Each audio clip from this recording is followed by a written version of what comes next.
Vamos a hablar de la cirugía plástica en general y vamos a hablar de varias zonas que se pueden trabajar en cirugía plástica. Una de las zonas más comunes para trabajar en cirugía plástica es la cirugía de senos. Cuando una mujer se hace una cirugía de senos, lo que está buscando es mejorar la forma y el tamaño de los mismos. No es solamente lo que el paciente quiere con respecto a la cirugía de senos, sino lo que el paciente tiene. Por eso podemos dividir la cirugía de senos en tres grandes grupos. Hay una cirugía que es la cirugía de levantamiento, hay una cirugía que es la cirugía de aumento y hay una cirugía que es la cirugía de reducción. Cuando una mujer viene, lo primero que tiene que hacer es evaluarse las mamas o evaluarse los senos, porque de acuerdo a las condiciones que tenga, va a necesitar alguna de las mismas. A veces se revuelven una con la otra, pero la idea grande es que no es solo lo que el paciente quiere, sino lo que tenga. La presentación más común es la paciente, bien sea joven, bien sea de edad, que tiene unos senos que nunca le han crecido y que nunca se han caído. Si una paciente tiene unos senos normales, con una posición adecuada, que nunca se han caído y nunca le han crecido, lo único que se necesita es aumentarlos. ¿Cómo se aumentan unos senos? Con unas prótesis. Las prótesis mamarias hacen exactamente lo que su nombre indica, aumentan el tamaño de los senos. Para que unas prótesis mamarias queden adecuadas, es trascendental que la forma previa que tiene el seno sea adecuada, que no esté caído, que no tenga ningún enredo. Cuando usted pone unas prótesis en un paciente de ese tipo, el resultado es muy adecuado porque usted toma esa forma adecuada del seno, aumenta el tamaño, que es lo único que el seno necesita, y el seno va a quedar armónico, no va a quedar caído y no va a tener ningún inconveniente. La forma como los médicos tenemos para verificar que el seno no está caído es midiendo desde la horquilla esternal. La horquilla esternal es el punto más bajo del cuello donde se unen las dos clavículas. Desde ahí se mide hasta la punta del pezón. Lo normal que debe medir desde ese punto hasta la punta del pezón es entre 19 y 21 centímetros. Ocasionalmente puede estar más alto y no se considera normal. Si una paciente tiene una medida entre 19 y 21, esa paciente es susceptible de utilizar prótesis mamarias. Y utilizando las prótesis mamarias va a quedar con un muy buen resultado, va a quedar muy adecuado y va a quedar muy satisfactorio las prótesis mamarias. Hay que tener muy en cuenta que a pesar de que hay muchas pacientes que tienen los senos adecuadamente localizados y no están caídos, la forma final del seno va a ser la forma previa que tenía, solamente aumentada. No hay forma en que un cirujano pueda elegir qué forma va a tener. Hay muchos pacientes que vienen diciendo: doctor, yo quiero que queden naturales, yo quiero que queden levantadas, yo quiero que queden redondas, yo quiero que queden así. Realmente las prótesis mamarias no tienen esa posibilidad. Lo único que hace la prótesis es aumentarlo. Si usted tiene los senos levantados, van a quedar levantados. Si usted tiene los senos con una forma redonda, van a quedar redondos. Si usted tiene los senos un poco separados, van a quedar separados. Las prótesis no tienen posibilidades de cambiar la forma del seno. Y no hay forma de que el médico elija la forma con que va a quedar. Uno de los mitos más comunes que existen con respecto a la forma del seno es que, de acuerdo a lo que el médico haga con la posición de la prótesis, puede elegir la forma. No, doctor, póngame las prótesis submusculares porque submusculares quedan bonitas. Eso definitivamente es un mito que sinceramente creo saber de dónde viene. Las pacientes que tienen muy poco tejido mamario, o sea, que son prácticamente planas, necesitan ponerse las prótesis submusculares por una razón muy diferente a la forma. La prótesis normalmente tiene algunas arrugas o con el tiempo puede formar algunas arrugas y se necesita que tenga un adecuado cubrimiento para que esas arrugas no se vean. El nombre que tienen esas arrugas es rimpling cuando se ven ya en un paciente que tiene prótesis, y la forma de evitar ese rimpling es poner la prótesis debajo del músculo para que el músculo cubra la prótesis y al cubrirla evite que esas arrugas se vean y eviten el rimpling. Lo que sinceramente he visto a través de los años es que los pacientes que son muy planos, que se ponen las prótesis y que tienen que ponerse las prótesis submusculares, terminan con senos muy bonitos por ser muy planos. No por la forma de colocación de las prótesis, sino por ser muy planos. Entonces, cuando los pacientes ven a estas mujeres que se les pusieron las prótesis siendo muy planas y quedan muy bonitas, quieren obtener el mismo resultado, y para obtener el mismo resultado quieren igualar las condiciones. Entonces, doctor, usted le puso las prótesis a XYZ pacientes submusculares y a ellas le quedaron muy bonitas. póngamelas a mí submusculares para que también me queden bonitas. Y eso no es válido. La razón por la que quedaron bonitas es porque esa primera paciente tiene los senos extremadamente planos y poniéndole unas prótesis quedan unos senos muy redondos y muy bonitos. Pero la forma de tu seno es la que va a determinar eso, y si yo te pongo a vos los senos submusculares te van a quedar como vos tengas los senos, no como los tiene la primera paciente, porque es la forma de sus senos. Entonces, en ese sentido es bueno e importante recalcar que solamente los senos que no están caídos y que están pequeños son susceptibles de ser manejados con prótesis. Existe otro grupo de pacientes que tienen los senos caídos. Acabamos de hablar de la distancia, del surco esternal a la punta del pezón. Si es más de 21, se consideran caídos. Y dentro de esos pacientes que tienen los senos caídos hay dos posibilidades.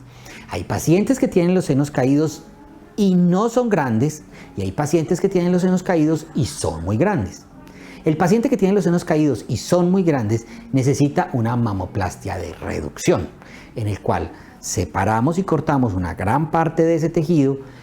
Al quitar ese tejido, además se levanta el seno y el seno queda más levantado y mucho más pequeño. Sin embargo, hay muchas pacientes que esa porción de tejido que hay que levantar, que hay que cortar para poder levantar el seno, es más grande de lo que el paciente requiere. En ese caso, uno puede utilizar una forma para aumentar el seno después de que lo disminuyó. Eso es lo que se llama una mastopexia. Una mastopexia es una cirugía que se hace para levantar el seno. Viene del griego mastomama y pexis, levantar. Entonces, cuando usted hace una mastopexia, usted lo que está haciendo es levantar el seno, y cuando esa mastopexia queda con un tamaño muy pequeño, usted puede utilizar una prótesis para aumentar el tamaño, y es lo que se llama mastopexia con prótesis. Esa mastopexia se puede realizar teniendo en cuenta diferentes cicatrices. O sea, para poder hacer la mastopexia siempre van a necesitar una cicatriz donde yo corto la piel para poder levantarlo.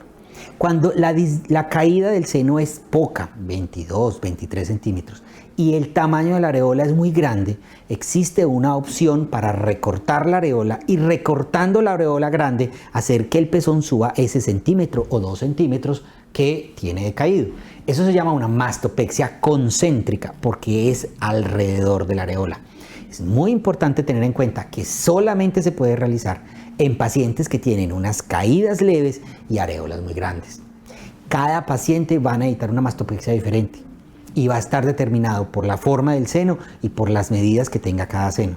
Solo los pacientes que tienen areolas grandes y caídas pequeñas pueden realizarse mastopexias concéntricas. Cuando ya la caída es un poco más larga y la distancia que hay desde el pezón hasta la parte de abajo del seno no es muy larga, se puede utilizar una cicatriz vertical, o sea, alrededor de la areola y solo una vertical. Eso se llama mastopexia en lollipop o mastopexia vertical. En ese caso hacemos una incisión vertical para afrontar o cerrar la parte de abajo del seno, que levante la parte de encima, y solamente hay una incisión vertical. También existe una incisión que es vertical y hacia un lado, o la mastopexia más utilizada y la más común, que es una mastopexia en la cual se reconstruye la areola, se hace una incisión vertical y una incisión en la parte del surco inframamario, que es la incisión que llaman en ancla.